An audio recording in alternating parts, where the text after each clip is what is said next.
Assalamualaikum warahmatullahi wabarakatuh. Halo adik-adik, perkenalkan nama kakak Rudi Sawaludin dengan NIM 11.218.3139 kelas 5D PGMI Fakultas Ilmu Tarbiyah dan Keguruan UIN Syarif Hidayatullah Jakarta.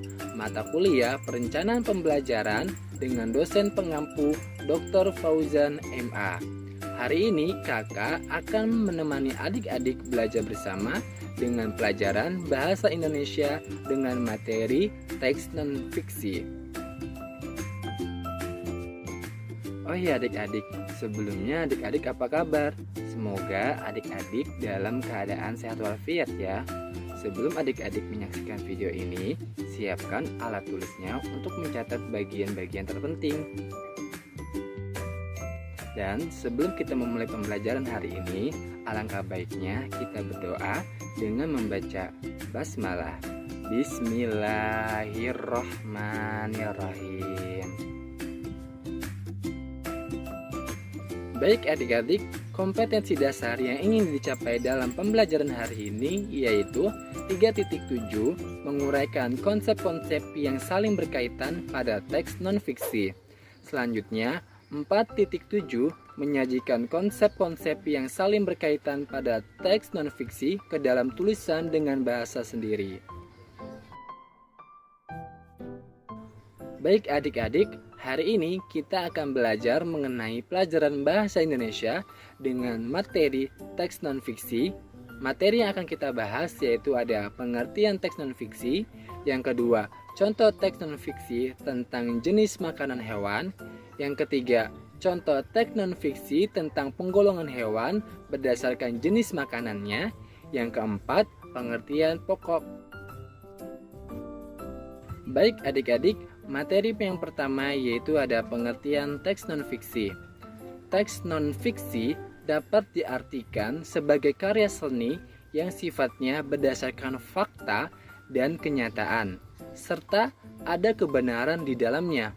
Menurut Trim, ia menjelaskan bahwa teks non-fiksi ialah tulisan berbasis data dan fakta sebenarnya, disajikan dengan gaya bahasa formal ataupun non-formal berupa argumentasi, eksposisi, dan oleh sebab itu, buku non-fiksi ini dijadikan sebagai sumber referensi oleh pembaca. Dengan adanya dukungan data hasil pengamatan, maka isi teks non-fiksi dapat dipertanggungjawabkan kebenarannya. Materi selanjutnya yaitu ada teks non-fiksi jenis makanan hewan. Jenis makanan hewan dikelompokkan menjadi dua, yaitu makanan hewan yang berupa tumbuhan dan makanan hewan yang berupa hewan lainnya.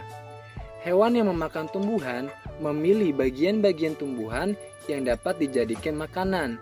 Ada hewan yang hanya memakan daun tumbuhan, ada pula hewan yang memakan batang, buah, dan biji tumbuhan.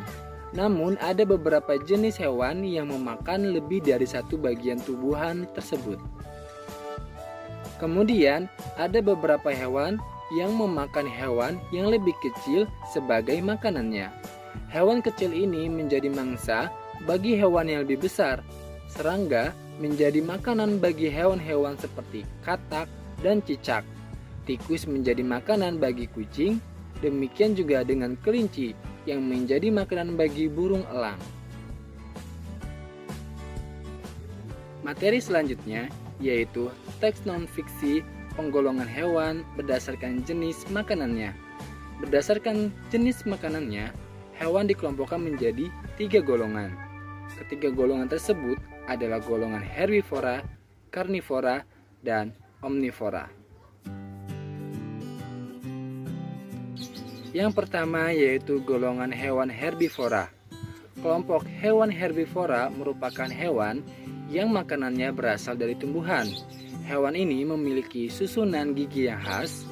Gigi hewan terdiri atas gigi seri dan gigi geraham, dan tidak memiliki gigi taring. Gigi seri berada di depan dan tajam.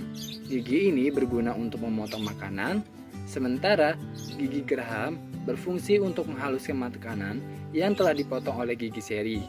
Contoh hewan yang termasuk kelompok ini adalah sapi, kelinci, kerbau. Nah teman-teman, selanjutnya yaitu ada golongan hewan karnivora. Hewan karnivora adalah kelompok hewan yang memakan hewan lain. Sebagian besar hewan yang termasuk ke dalam kelompok ini merupakan hewan buas atau liar. Hewan ini harus berburu untuk mendapatkan makanan. Oleh karenanya, hewan ini memiliki gigi taring yang tajam dan kuat. Gigi taring ini berguna untuk merobek dan mengoyak mangsa. Hewan ini juga memiliki gigi seri yang tajam dan kuat. Meskipun berukuran kecil, gigi ini juga berfungsi untuk memotong makanan.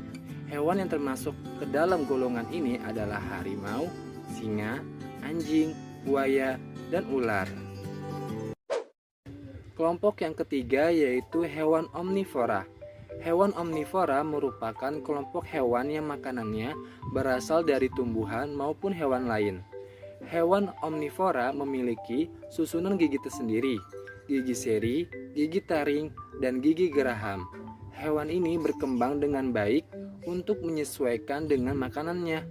Gigi seri dan gigi taring digunakan untuk memakan makanan yang berupa hewan lain. Sementara itu, gigi seri dan gigi geraham digunakan ketika memakan makanan berupa tumbuhan.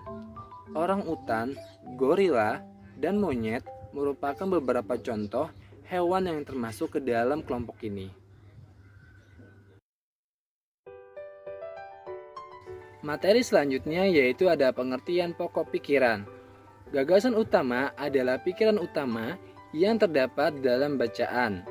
Sebuah paragraf selalu memiliki kalimat utama yang menjadi gagasan utamanya. Gagasan utama disebut juga dengan gagasan pokok, pikiran utama, pokok pembicaraan, pokok pikiran, tema, atau topik. Bersama dengan gagasan penjelas, gagasan pokok menjadi inti dari sebuah paragraf. Pokok pikiran adalah inti atau isi dari suatu bacaan. Pokok pikiran adalah ide pokok dari sebuah paragraf. Pokok pikiran disebut juga gagasan pokok yang menjadi dasar pengembangan sebuah paragraf. Nah adik-adik, bagaimana materi pembelajaran hari ini? Semoga adik-adik dapat memahami pembelajaran hari ini. Apabila terdapat kesalahan atau kekurangan, mohon dimaafkan. Sampai jumpa di video pembelajaran berikutnya. Wassalamualaikum warahmatullahi wabarakatuh. Sampai jumpa.